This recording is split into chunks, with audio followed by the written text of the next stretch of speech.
Thì sau đây là một số hình ảnh về cái quy trình thi công và tiến độ thi công của căn nhà 350 triệu ở Kinh 30 Tây Yên.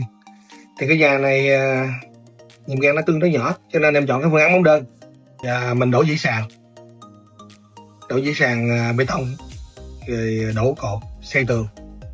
Thì phương án xây tường thì mình cũng làm cái phương án là hai đà trên, nghĩa là một cái đà dằn ngang đầu cửa sổ và cuối đầu tường mình sẽ làm một cái đà dằn trên đó nữa để cho nó chống nứt. Thì sau đây là một số hình ảnh, xin mời mọi người tham khảo.